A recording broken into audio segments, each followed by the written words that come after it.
Consolidation Lecture 3 is being recorded at 2x speed. Please follow the lecture with your comfortable speed. You can listen at 0.75 speed or 0.5x speed, whichever is comfortable. From lecture 4 onwards, you can listen at normal speed because it is being recorded at normal speed, 1x speed only. Please follow the lecture 3. Thank you. So, good evening, my dear future child accountants. I hope you are doing great. Can you please confirm that my voice is audible and the PPT is visible?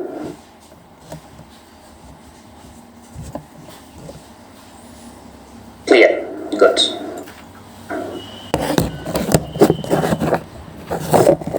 Okay.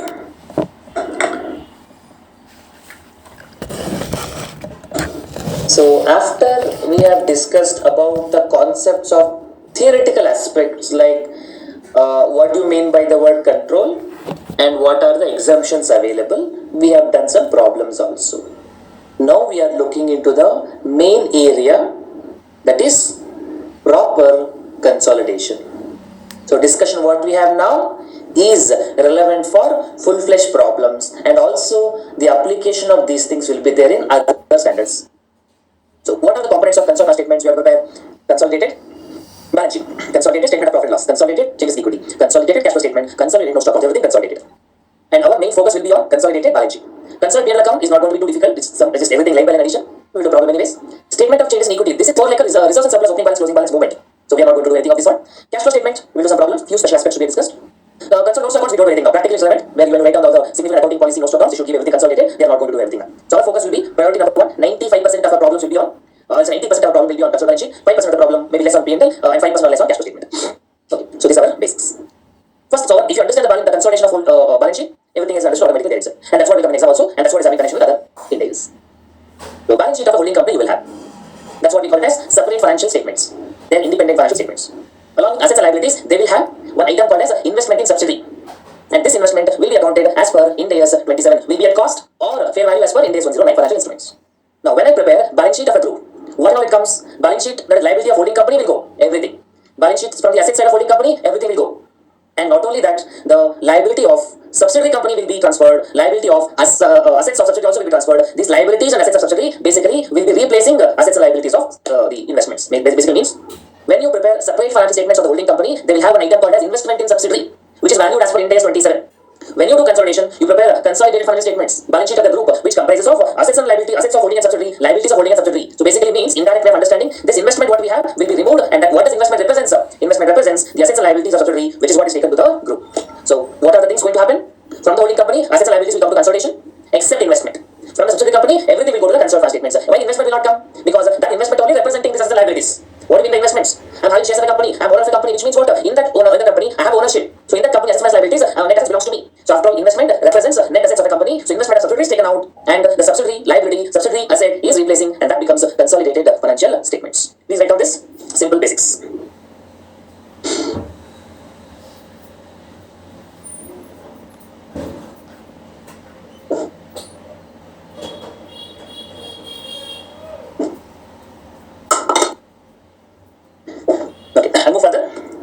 I'll move further. Okay, now answer me this one basic question. So you will have a vertical format of balance sheet. So you will have a holding company, you will have their assets, you will have their liabilities, and we will have subsidiary company, and subsidiary company will have assets and liability, and we are going to prepare consolidated balance sheet. Simple one. And what we just discussed now, in the holding company asset side, you will have investments in subsidiary. And that will not be coming in the consolidated balance sheet, because that is what is represented by assets and liabilities of a subsidiary company. Basically, it's going to be set off. Net amount is going to come. Now, this is important. Everything will come. Assets of holding company will come, subsidiary company will come. Those things are fine. Please pay attention. This one essential element is important. Suppose holding company PPE is 1,000 rupees. Entire thousands will come in consolidated balance sheet. Fully. Same thing, liabilities. Subsidiary company has got PPE, furniture, teacher, building. Their value is, let's say, 100. How much of that will come in consolidated balance sheet? For example purpose, let's say holding company has 80% shareholding of subsidiary.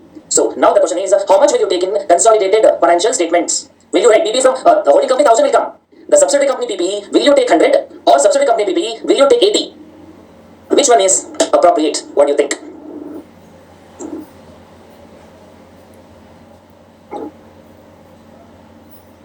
100. Okay. But why do you think 100? You don't own 100% of subsidiary. You own only 80%. The group has got 80% shares in the subsidiary company. So you should reflect only 80, isn't it? How can you show entire 100%? What do you think is the reason? Your answer is right. We will show PPE of this 100 will become 100. Yes, PPE of subsidiary 100 will become 100 only. But my question to you is why 100? You don't own. What is the logic behind showing 100 even though you don't own 100? Can you think of that word? Your answer is right. It is 100 rupees. Entire assets, 100% subsidiary company assets are consolidated irrespective of the holding by holding company. Either 80% full consolidation, 60% full consolidation. But to what extent do you think it's logical? You're already telling. I'm also telling the answer is right. What do you think is the base? What is the reason for including entire hundreds? The reason is the word to be addressed is control, not the word ownership. The word control. With 80% of the shares, you have the power to control the operations of subsidiary. You control how it should be operated. You may not own it, but you control it. Simple example. We are going to learn IND AS 116 leases, where we tell you don't own the asset, but you use the asset. Okay, then show it as in your assets because you have the control of use. They say right of use. So, because the holding company controls subsidiary entirely, that is why it is the word control. If they don't have control, subsidiary relationship itself is not there. We spend 2 classes only on that control. Understanding the aspect. So, entire 100 is consolidated even though it is not owned. Now we come to one more interesting aspect. Now, in the consolidated balance sheet, we will write 100. Now, how much this investment represents? When you write down, when you set off, how it's set off, we're going to write it later. What is going to be the ownership? The ownership of the holding company, the equity of holding company. See, this 100 will come fully, that is fine. Now, subsidiary will have equity means share capital plus reserves and surplus, okay? Equity will be there. How much that will consolidate balance sheet? Entire 100 will not come. We write only 80 because equity represents ownership. It's here, equity we don't talk about control. Here, equity we talk about ownership. We write only 80. So, on the asset side, 100 will come. On the liability side, ownership element, 80 will come. 20, there is a balancing figure which is not telling the balance sheet. That 20 is called as non-controlling interest. Non-controlling interest. Now asset side will come 100, liability side will come 80, and balance 20 will come additional item by way of non-controlling interest because holding company don't own it but control it. It's a beautiful situation. Holding company don't control, the holding company controls, or the group. We don't say holding company, let's say group. Group controls but don't own. You control but you don't own. For example, you are doing some business, you wanted some money, you asked your friend. Your friend told on one condition, I want a share in the profit, I don't want interest. Okay, you agreed, he gave you loan, you're doing the business. In your business, will he come and ask what you're doing? He will not ask. What is his requirement? Profit share should be given. That's all. So, his money, you are using it. So, with this money, you buy the assets, you control how the business should be managed, you control the operations, you control the assets. But ownership, you also are the owner, your friend is also the owner. They are called as a non-controlling interest because they don't control, you control. So, ownership, but not controlling is called as a non-controlling interest. So, group controls, but don't own. That is what is called as non-controlling interest. It's also called as outsider shares. Outsider share because they are outsider to the group, but they are also shareholder. Outside to the group. Outside to the group. But still owners only. But still they are owners. Still they are owners. So in the balance sheet, in the consolidated balance sheet, a new element will come that is non-controlling interest. The assets which are owned by outsiders but not controlling them, or other way around, group controls them but they don't own. So asset side we take full, liability side one gap is there which group is not owning, and that element is called as non-controlling interest. I hope you are able to get that point of NCI. In AS21, we use the word minority interest because it's less than 50%. They say minority. But in IND AS, you understood?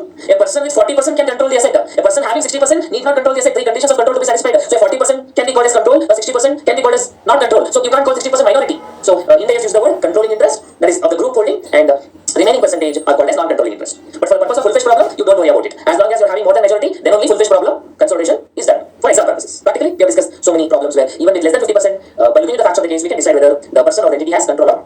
Please write down these things, small points. Group controls but don't own, called as non-controlling interest, outside a share, and they still are the owners. That's why the balance sheet, what they're going to do. Share capital one line, reserves and surplus, we say other equity. And we say third line, non-controlling interest. So non-controlling interest will also come under shareholders funds because they're outsiders, shareholders. But under AS21, the reporting is they come below equity, above non-current liability. For a minority, a special status have been awarded. In India, we always do. For minorities, we give special status. In balance sheet also, AS21 gives special status. So as per AS21, 4 items will be there. Shareholders funds, non-controlling interest, non-current liability, current liability. But under IND AS, only 3 headings. Equity, non-current liability, current liability. Under equity, we'll give one more line. Equity share capital, then we will have other equity, and then we will have non-controlling interest. And we'll give a format. All those formats we'll be discussing before we go to full-fledged problems. Don't have any worries about it. Hope you are clear till here. Any doubts, any questions? Shall we go further?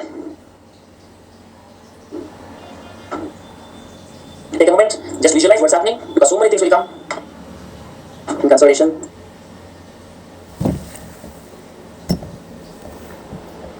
Okay.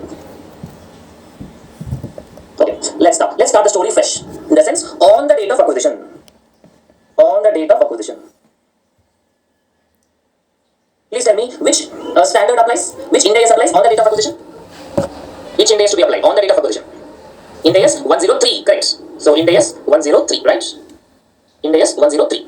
Now let's understand what and all will happen on the date of acquisition in the books of holding company, in the books of subsidiary company,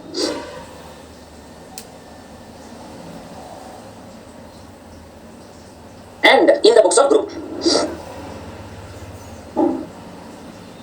Okay. In the books of holding company, what journal entry you will pass? That entry is like a normal entry. I purchase shares of TCS. What entry do I pass? What entry an investor pass? A regular entry will be passed. Please tell me, what do you think is entry to be passed by the holding company's books? Simple entry only. Don't get complicated. You are aware of it. A simple entry to be passed by investor. What entry will be passed by investor? Simple entry. They will have investments in shares of subsidiary company, account debit to bank. That's all. Investment account debit to bank. A simple thing. No complicated stuff. No complicated stuff. Simple investment account debit to bank. Now, can you please tell me what entry do we pass in the books of subsidiary? What entry do we pass in the books of subsidiary? That is in the books of investee. When you buy the shares of Infosys, what will Infosys will do? When you buy the shares, what will investee will pass an entry? Generally, there is no entry. Because they would have already passed the entry at the time of issue of shares. If it was an initial issue, yes, they'll pass an entry, bank account debit to issue of shares, to share capital, to security premium. But if this company, this holding company buying the shares, usually buy the shares from existing shareholders. So in the books of subsidiary company, you will not have any journal entry. Now in the books of the group, they are already having holding company. They need not do this. So now they have acquired subsidiary company. What journal entry they are going to do in the books of group? They don't write investments because group don't have investment. Group owns the asset and liabilities. So we write assets of subsidiary, account debit to liability of subsidiary to bank. To bank. Or you can say to investments. Instead of writing to bank, you can say investment, but pure entry is to bank. Please observe what a holding company will do. Investment account debit to bank. But what will group do? They don't recognize investments. They write assets account to liabilities to bank. Assets account to liabilities to bank. Okay. Now, what should be the value of these assets and liabilities on the date of acquisition in the books of the group? Now, one more thing will come. Suppose assets of the subsidiary company is let's say 100 rupees and liabilities let's say 20 rupees. So effectively 80 rupees. And you have acquired let's say 70%. That means will you pay 80 rupees fully? You don't pay 80 rupees fully. You pay only 70% of it. So what about the assets and liabilities not owned by the group? We just discussed now. Asset and liabilities, the net assets not owned by the group is going to be called as NCI. NCI. So here we write to NCI. One more element will come. Give me a moment. I will tell you that with the logic. With the logic I tell you. Okay. Now, please look into this. Now in the books of subsidiary, I will have a simple T format of balance sheets. Okay. Now I will have simple, let's say PP. PP becomes, let's say they have PP worth, let's say 2,000 rupees. Now when this is taken, I mean this is our date of acquisition, okay, in the books of subsidiary this is already existing book value, 2,000. But on takeover, this 2,000 value, any idea at what value it will be taken over? Do you think it will be taken over at 2,000 or it will be taken over at fair value of PP as on date of acquisition? This is carrying about book value.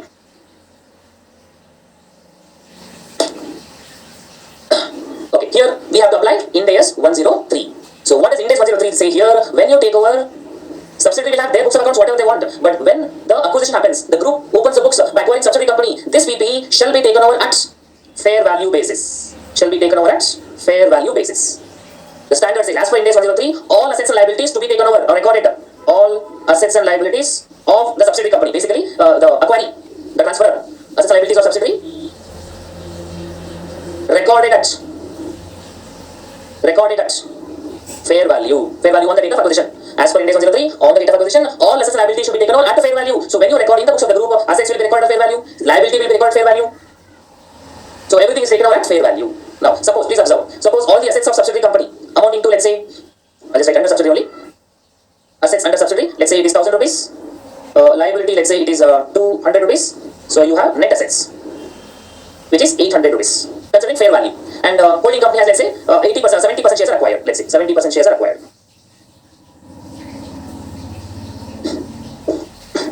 Now please tell me this. Please tell me this.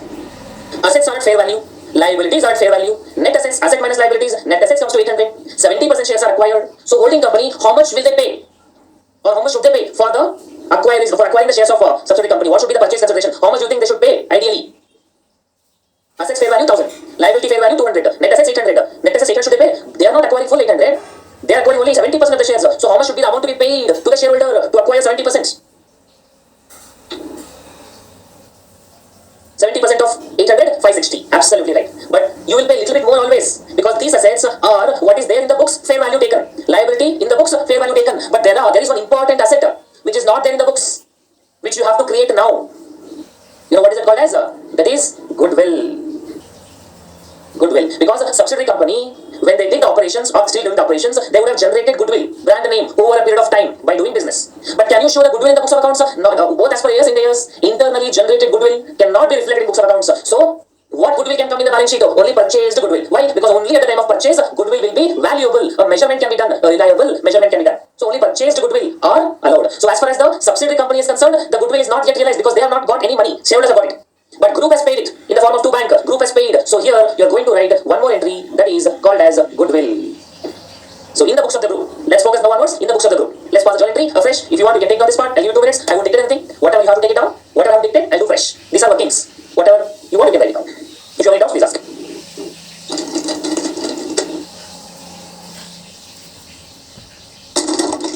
As per this calculation, we will of group. The consolidation is not done in holding company, is not done subsidiary, it is done in group. That one thing, get it very, very clear. It is done in group. So in the exam also, they will give you holding company balance sheet, subsidiary company balance sheet, and you have to prepare the group.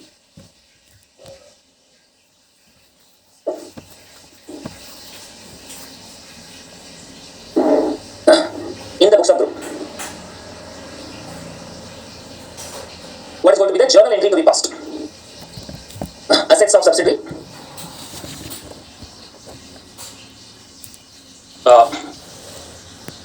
Two liabilities of subsidiary. Two NCI. This assets minus liability represents net assets. So 2 bank and outside of shares 2 NCI. And balance sheet figure you can say that is goodwill. And this assets and liabilities should be at fair values. Should be taken at fair values as per IND AS 103. Yes, per IND AS 103. Okay, so now goodwill calculation, how do we do it? Okay, same thing only I'll take it. The example I gave you, 80% of net assets is what is supposed to have been paid, but you would have paid more in the form of bank. That's what is, I will say, investment or purchase consideration. So I'll compare the amount of investment I made and the amount of net assets acquired proportionately. So goodwill calculation will go like this. Amount of investments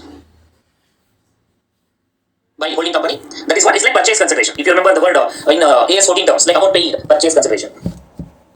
This amount XXX less net assets at fair value or net assets taken over. Net assets taken over on the date of acquisition. Net assets taken over. And remember, net assets taken over, not full, proportionate amount. Why? Because the amount of investment you made, purchase consideration you made, in my example, 70%, is not 100%. You are not acquiring 100%, so you don't pay 100%. So you pay 70%. Net assets also should be only that much. So this difference will give me the amount of goodwill. Amount of goodwill. Now, how do we calculate net assets? Net assets is calculated by the assets taken over at fair value, liability taken over at fair value, minus asset taken over minus liability taken over. That's what net assets. Okay, so assets taken over is assets minus liabilities taken over at fair value, assets minus liabilities. There is one more method of computing equity net assets. This is asset method, asset minus liability. Do you know there is one more method of calculating net assets? Liability method. From the balance sheet liability side also we can calculate net assets. Instead of doing asset minus liabilities, we can do one more method in the liability method. Can you tell me what would be that? What is the liability method of calculating equity, net worth, shareholders funds, net assets, all are same name? Intrinsic method, but asking about simple format in balance sheet. What are the elements you will take? From the balance sheet, what are the elements you will take to arrive at net assets? Don't tell me assets minus liabilities. I just told you now. What is the other method to get the same answer? What are the other elements in the balance sheet I can add to get the answer? Yes, share capital plus reserves and surplus. Same only, no. Asset minus liabilities. Asset minus liabilities. plus reserves is same as share capital plus balance sheet approach. Hoping a basic accounting equation. Asset minus liabilities, net assets, shareholders funds, equity, owners funds is same as share capital plus reserves and surplus. So net assets can also be calculated as share capital plus reserves and surplus. Now, one small issue here. These assets are fair value in the books taken over and liabilities are fair value. But when you do share capital, reserves and surplus, don't you think it is book value? So, a small difference will come. Are you understanding? In case of assets which are taken over fair value, liability taken over fair value. But when I do share capital plus reserves and surplus, my fair value is not considered. The impact of fair value is not considered. So here we do plus the fair value adjustment. The difference between the book value and the fair value taken over.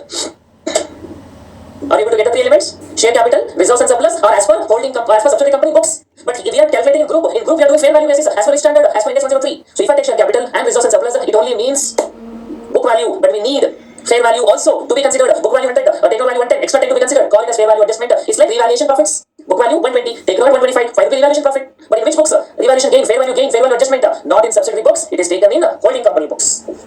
Hope you are able to get that point. So net assets can also be calculated by share capital plus reserves and surplus plus fair value adjustments. Why this matter is important, sir?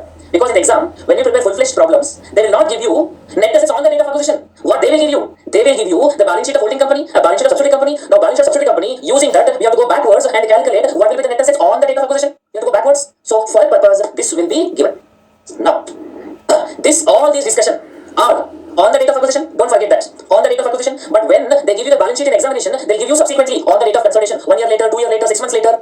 So, and in that 6 months, we would have done some more profits. Subsidiary company would have some more profits. So, when you say share capital, reserves and surplus, fair value adjustments are all on the date of acquisition. Let's be more specific. These are all on the date of acquisition.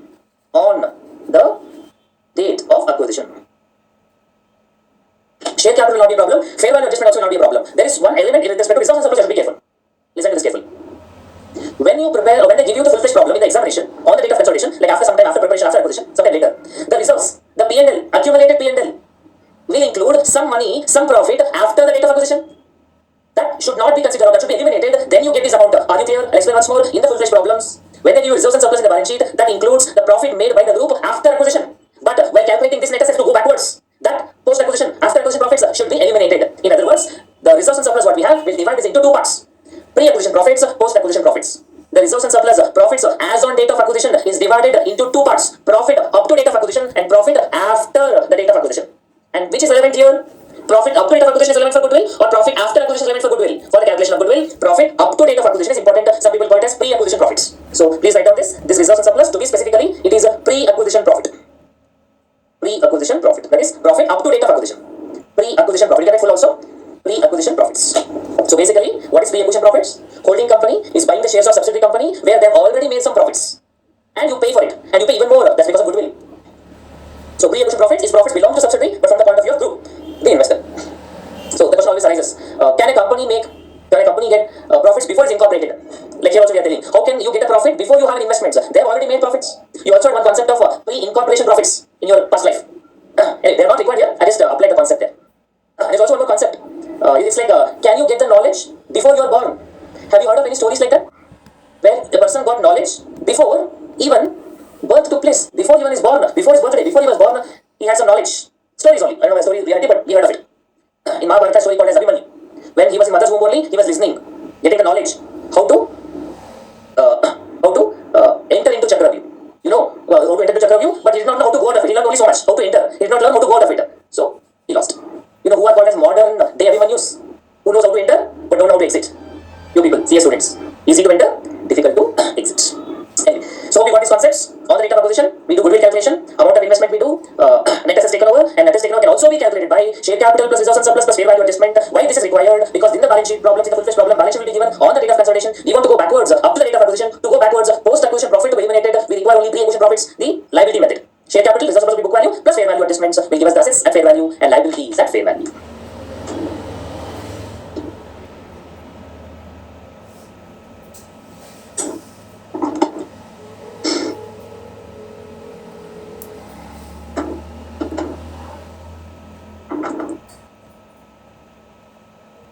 One or two sentences, what I explained to you only, so that you remember later. Please write down. Note on fair value adjustment. Note on fair value adjustment. Note on fair value adjustment. As per Index 10, should be recorded in the room at fair value at the time of acquisition. At fair value at the time of acquisition.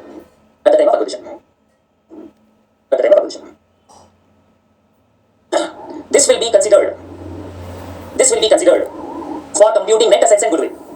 This will be considered for computing net assets and goodwill. This will be considered for net assets and goodwill. For net assets and goodwill. Okay, next. However, in examination conditions, balance sheet will be given. Balance sheet will be given on the date of consolidation. On the date of consolidation. On the date of consolidation, which is subject to. Which is subject to. Not subject to, which is subsequent. Which is subsequent to. Which is subsequent to the date of acquisition. Which is subsequent to the date of acquisition. Subsequent to the date of acquisition. Subsequent to the date of acquisition. The date of acquisition. Full stop. Next sentence. Hence, we need to go back. Hence, we need to go back to the net assets on the date of acquisition. We need to go back to the net assets of subsidiary. To the net assets on the date of acquisition. On the date of acquisition, which is done using liability method. Which is done using liability method. Which is done using liability method. Which is done using liability method. Which is liability method. Full stop. Net assets equal to share capital plus reserves and surplus within brackets pre-acquisition profits plus fair value adjustment on the date of acquisition. Fair value adjustment on the date of acquisition in the books of group. Full stop. Next sentence. If subsidiary company also revalued its assets, of course they can do only the provided days. However, if subsidiary company also revalues its assets, its assets in its books, revalues in its books, then fair value adjustment need not be done. Fair value adjustments need not be done in examination conditions. Fair value adjustments need not be done in examination conditions. Fair value adjustment need not be done in examination conditions because the fair value adjustment would have been already reflected. The fair value adjustments would have been already reflected. In the balance sheet given. Did you get this point? I told you this fair value adjustment, why it is to be required? Because this fair value adjustment done in the group books but not in the subsidiary books. If subsidiary books also has been done, that means the balance sheet when you take, this fair value would have been already adjusted, so you need not do it once more. Just for your reference, that's a very exceptional case. I don't think they will ask in exams, but we are looking at all aspects to understand the concept thoroughly. Okay. One simple example I give. Let's see if you're able to calculate the goodwill on the date of acquisition. Let's say the facts are like this. Date of acquisition at the beginning of the year, let's say 1/4/2020. Subsidiary company net assets, net assets of subsidiary. Let's say 1 lakh. And the holding company acquired.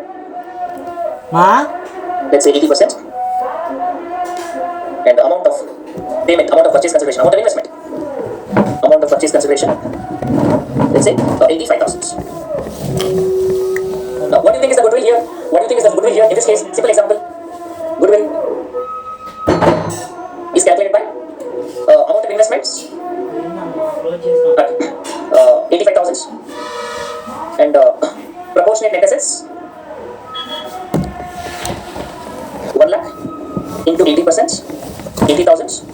Therefore, goodwill is 5,000. Okay, now if you look at the journal entry and this calculation, slightly difference is there because in the journal entry we recognize assets, liabilities, that's fine, but we also recognize NCI. So if I want to write the goodwill calculation in the journal entry format, see, amount is going to be same. If I want to write in the journal entry format, how is going to be calculated? Asset minus liability, net assets minus investment. So this investment NCI taken together. So one more way of calculating, which is what recommended in exam, is this method. We take investments completely fine, and we add NCI. Then we subtract not proportionate net assets, we subtract full net assets. Let's see what we get. Investment is 85,000. NCI, what is NCI? This is the 1 lakh into 80%. That was holding company share. So what is going to be NCI share? 1 lakh into 20%, right? Remaining non-controlling interest 20%, 20,000 minus net assets 1 lakh. You get same number? 5,000. Same number, 5,000.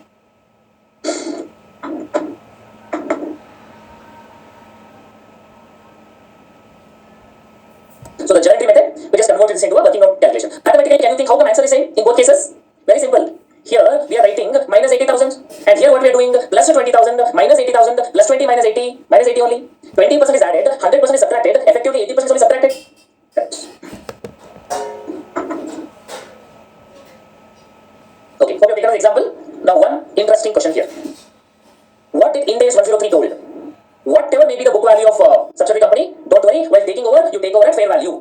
Very good, reasonable, perfectly fine. Now tell me, this goodwill related to holding company share only, or is it related to entire goodwill of the subsidiary company?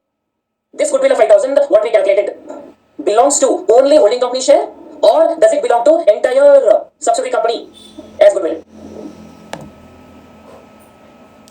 Taking so much. You already calculated. The answer is in front of you. It is only relating to holding company. Perfectly right. I hope you are clear. You don't have doubts. This 85,000 is the cost of investment made by the holding company. 80,000 proportionate net assets belongs to the holding company. So goodwill also belongs to the holding company. Now going back to our basics. Going back to our basics. Do you remember I told you 100 rupees of PP comes 100 rupee in a consolidated balance sheet. For the balancing figure, we call it as NCI. Fixed assets, we are taking full 100%. Current assets, we are taking full 100%. Even though you own only 80%. Even though you own only 80%. Balance, what do you call? Balance, you call it as NCI. Now the question arises, when all assets and liabilities are reflected at fair value and full value is taken, irrespective of the holding by holding company, and what is not held by holding company, you may call it as NCI. Why not for goodwill also? When you reflect everything at 100%, and if whatever not owning, you show it in NCI, do the same thing for goodwill also. Goodwill also show entire holding company, entire subsidiary company goodwill, and what is not owned by you, including NCI. Logical. That is what is given by IND AS 103. Goodwill can be valued under two methods, the accounting policy you have to follow.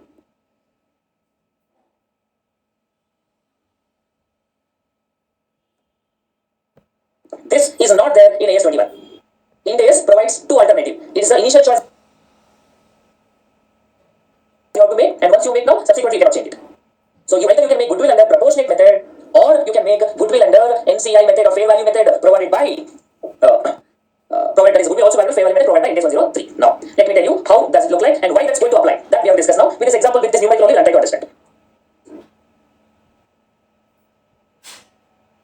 Who are the outsiders? NCI. In our example, subsidiary income 80,000 is 85,000 amount paid. Purchase consideration is the amount paid, but NCI, how are we valuing?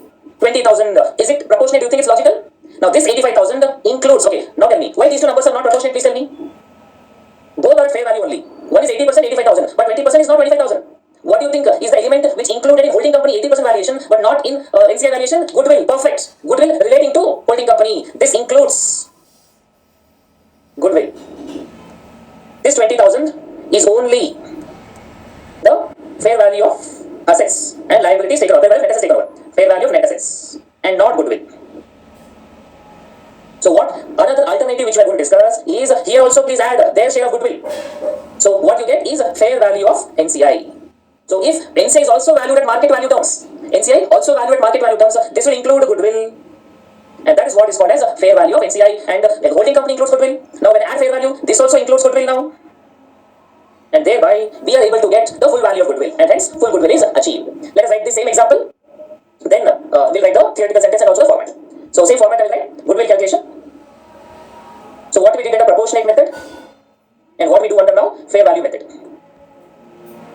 Investments, cost of investments by holding company is at 85,000, and the NCI we added the proportionate net assets minus net assets, which is 1 lakh, and NCI 20,000. So we got it as 1 lakh 5. If you want a fair value method, in problem they'll give you fair value directly. Fair value per share is 21 shares. Use the same thing now to or divide by. So how much? 1,250. Is the number correct? 1,250 into 80% is 5,000. Goodwill increase by 1,250. Why? So when you value it to the goodwill of the overall entity, logic. Okay, hope you got it. Other than so goodwill calculation formats.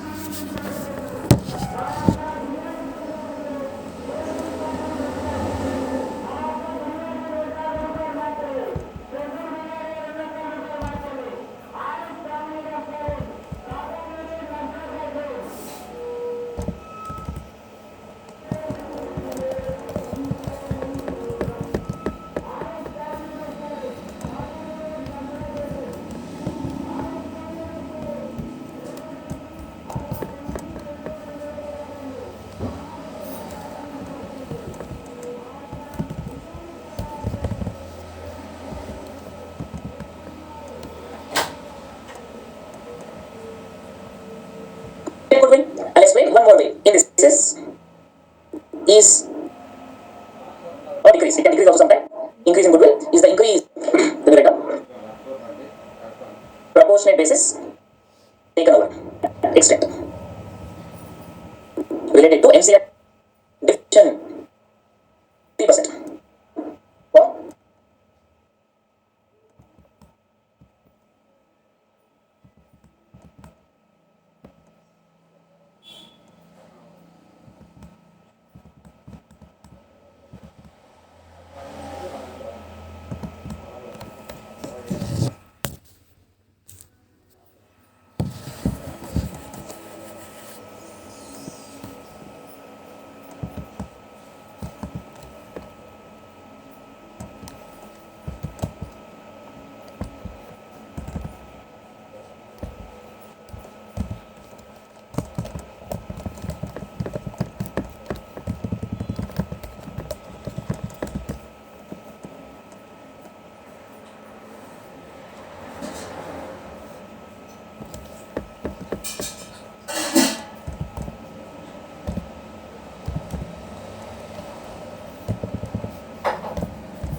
basis for valuation of controlling interest and non-controlling interest need not to be same. For example, subsidiary 1 lakh shares, holding acquired 80% for 85,000 rupees. Then value per share will be 85,000 divided by 80,000. How much? 1.0625. So fair value of NCI will be remaining 20,000 shares into 1.0625 is equal to 21,250. This may be more or less. This is because valuation of controlling interest will be influenced by other factors such as premium for control, marketing, technology, etc.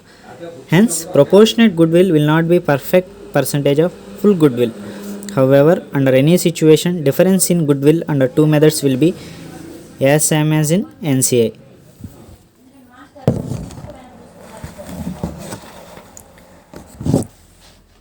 Please refer the notes PDF for theory what and all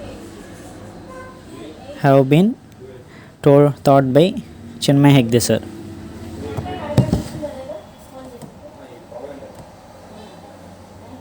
when controlling interest such as 80%. Why no entry? Because they will recognize only when dividend is received. Until then, let's say they make profits. Now, in the books of holding company again.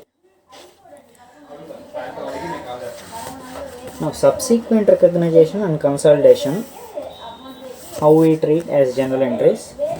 Books of holding company, subsidiary makes profit, no entry. Books of subsidiary, net assets debit to P&L, post acquisition profits.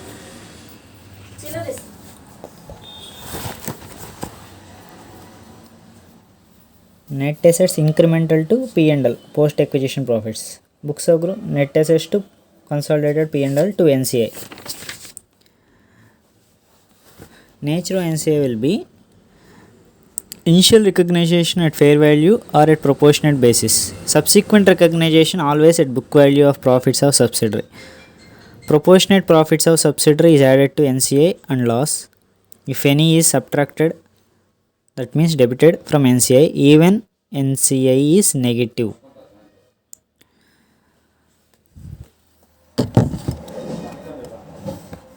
In the books of holding company. In the books of now, holding company does not pass any entry. No entry. Why no entry? Because they will recognize only when dividend is received. Until then, they don't pass any approval. The holding company will not pass any entry for subsidiary company making profits. If you value investments on fair value basis, fair value change you can recognize, but no other entry here. In the books of subsidiary company, let's assume everything is cash profits, cash accounts, or let's say bank accounts, or let's say net assets. Various assets gets created. Let's say debtors gets created, creditors also created. Various we'll say net assets gets created, like cash, debtors, creditor, etc. Cash is received, debtor is created, creditor is created. This is incremental net assets, okay? Additional net assets, incremental. To P&L account, to profits, to other reserves and surplus, to P&L, and this will be post-acquisition profits. Post-acquisition profits. And in the books of group, what entry we are going to pass? This profits belong to the group as well as belong to the outsider. So you know what entry we are going to pass? Net assets, like whatever it is there, this net assets debited to entire net assets cannot be, entire profits cannot be belonging to holding company share. So we write to the holding company share will be transferred to consolidated P&L account. And outsider share is there, that will be transferred to NCI proportionately.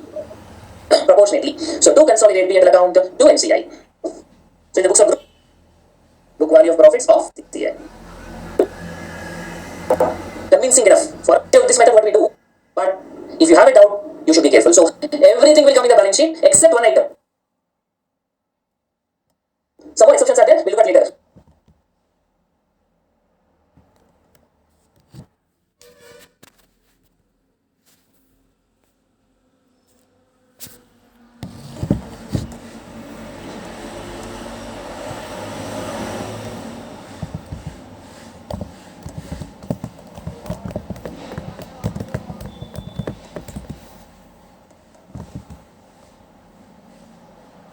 But one element from holding company balance sheet will not come in consolidated balance sheet. Can you tell me what is that?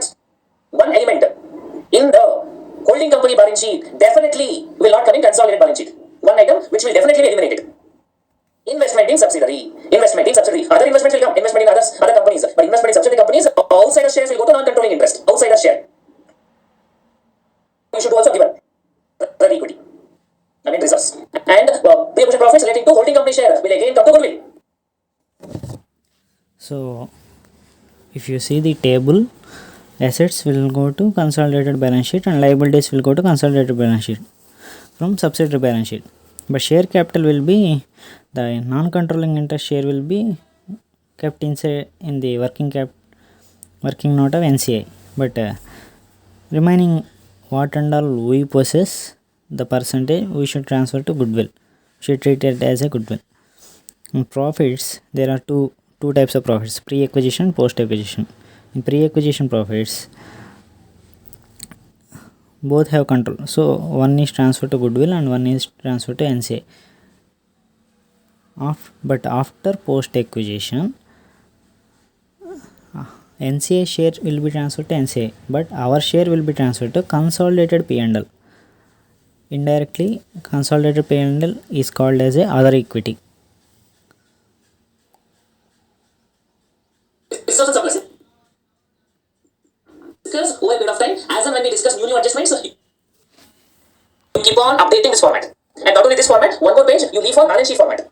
So working note format is there. Now we came to working note format. This working note format will be completed within 5 minutes in a short way, but next lecture it will be full-fledged clarity with many problems. We will do many problems on this format, so no need to worry. This video is going to end within 5 minutes, but you read the format and next lecture it will be very easy. One place, and balance sheet also is there. A quick revision of entire chart will happen in one place. Easy to revise subsequently. But balance sheet format I will not give you now. After all additional discussion, we come to balance sheet. As of now, let me give you the basic structure of this. Let me explain, then you please take it down. So keep the chart, what we've written now in mind. Share capital of subsidiary. We'll go to goodwill calculation. So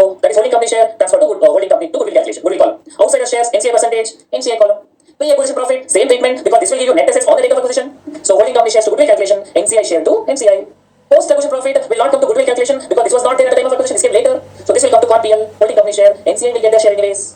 Now come to holding company. One element will come in the calculation, will not come in balance sheet, which is investment in subsidiary. Towards the symbols, mathematical part, not conceptual, mathematical. Post acquisition profit on liability side item. I'm keeping it in positive number. I want to set off with assets. So asset element, I'm writing it in negative number. Negative number. And that amount I will transfer to goodwill column because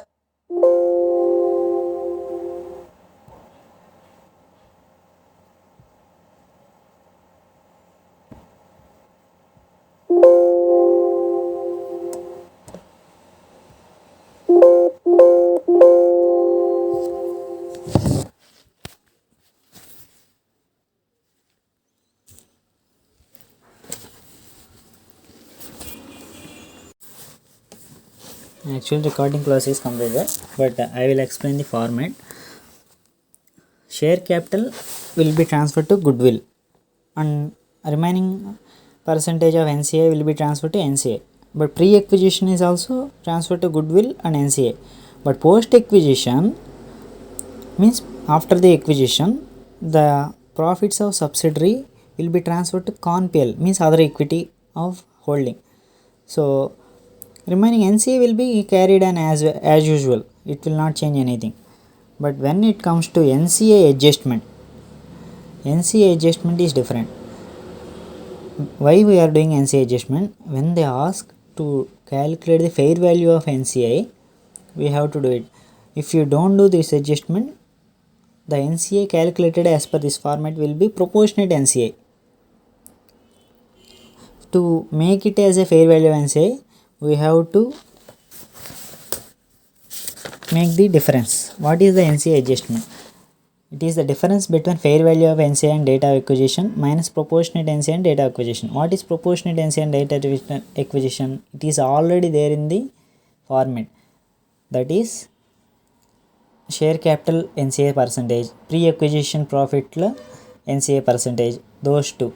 But it will, the post-acquisition profit NCI share will not come because it is after the acquisition. What and all NCI adjustment should be what and all items taken for NCI adjustment should be pre-acquisition items only, not post-acquisition items. So these items to be calculated. And what is the difference between fair value NCI and data acquisition and proportionate NCI and data acquisition? The difference is NCI adjustment. For example, this proportionate if fair value of NCI is high, then add NCI and subtract in goodwill so that both are increased, because goodwill is already negative amount. We keep it as a negative amount in the format. To increase the negative amount, we have to again decrease, subtract that amount so that it will increase. The negative amount will increase automatically. For example, if fair value NCI is less, then we have to decrease the NCI. If we want to decrease the NCI, we have to increase the goodwill. To increase the goodwill, we have to decrease the negative amount of goodwill, because goodwill is a negative amount in this format. So to decrease that negative amount, we have to add a positive amount so that both amounts will be decreased automatically, NCI and goodwill. I hope you can understand. I will read. If fair value NCI is high, then add in NCI column and subtract in goodwill column so that both are increased. If fair value NCI is less, then subtract in NCI and add in goodwill so that both are decreased. And when it comes to investment in subsidiary, under the holding company column, investment in subsidiary, it is a pre-acquisition, so it directly goes to goodwill column.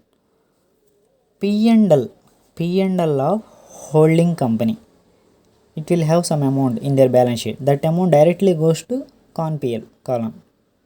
NCI is not involved in holding company.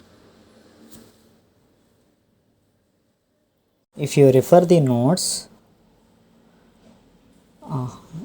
along with the listening this 1 hour class, 50 minutes class, if you refer the class, you can understand very much basics. lecture 1, lecture 2, lecture 3 completely basics. From lecture 4 the real problem starts up. The consolidation actual problems will start. So once you refer up to this three classes notes, you can do consolidation problems very easily. New adjustments will come in the coming up lectures, but it will be very easy if you revise regularly. If you what is the benefit of this format? It will be if you practice well, it will be completed within 15 minutes, and you no need to think of anything might go wrong. If you practice well, it will go 100% correct. Balance sheet will tally pakka. So follow this one. And one more thing, it is not matching with any other authors and ICA material. This is format taught by only few lecturers. This lecture is taught by Chinmaya Hegde Sir. This is recorded for your benefit only. So utilize for your most of your benefit and listen the lecture 4 also. Continue listening. Maximum 16 lectures are there. It will be divided into 20 videos. If you follow 20 videos, you will play with the consolidation and you will enjoy the consolidation definitely. Thank you guys for your patience listening. Bye.